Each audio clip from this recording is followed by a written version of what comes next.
This is just a quick video response to Steve Cross's Cross, though I think today's is actually Steve is going really deep or something along those lines. Just gotta say, I love your rants, they really make me laugh, especially about Oompa Loompas. They should all just live in a hole somewhere or not be allowed out of the house, either way. So yeah, this was just a quick comment on your video about sense of perception and the way that we see colours. I'm going to focus on that for this, the colours thing, just because I totally agree with you when it comes to art, music, films. I don't think you're seeing something completely different to what everyone else is seeing, but you obviously have your own perception there and your own feelings towards that, and your perception is mainly created by the emotions that are provoked from that. But when it comes to colours, I think it really is quite simple.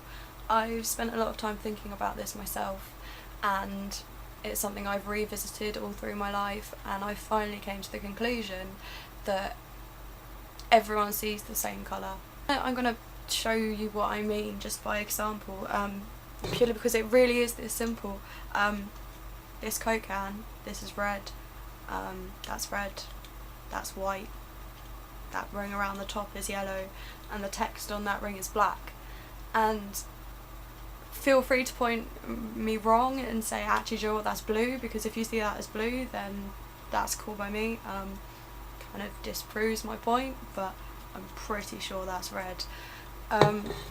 And I'm pretty sure that you agree with that too. And it's also because you can't, I don't think that you could, I think the only proof that is out there is the fact that everyone sees the same colours on such a global scale, all around the world. Everyone agrees that that Coke can is red, I think. I also think that when it comes to tastes and flavours of food, that's also very simple. I think there might be a slight marginal difference between what everyone else tastes, but at the end of the day I think it's also pretty standard. Everyone tastes the same thing, and the only way that I came to this conclusion was that you obviously have complementary tastes and flavours that go with different dishes and different types of food. I could give you an example, say with chicken and a white wine sauce. If when you tasted chicken, you were actually tasting butternut squash, and when you were tasting the white wine sauce, it actually tasted like hoisin sauce, well then you'd think that's disgusting, and then you wouldn't be able to have a restaurant, because obviously if everyone was tasting something completely different but assumed it was that item, or you know, say your butternut squash chicken, you assumed that that was chicken because that's what you've been told, well then you would have to create all your meals at home. No one would be able to buy something pre-bought or take ideas from someone else, because obviously you're going to be tasting something totally different to what they're tasting and what they're putting together to complement each other. Well, I hope you understood what I was on about. I tried to use some pretty easy examples to get my point across. If you don't understand, just ask me. I'm quite happy to answer any questions that you may have.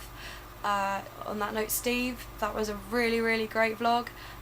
Any more on that kind of level would be really super, really like things that get you thinking. I hate to try and disprove your point, but it is really easy, it's simple, and I don't think there's much point in overcomplicating things. So yeah, this is the end of this vlog for now, and thank you, Steve, for providing me with a number 2 blog. That gave me something to answer. I found that a lot easier. But anyway,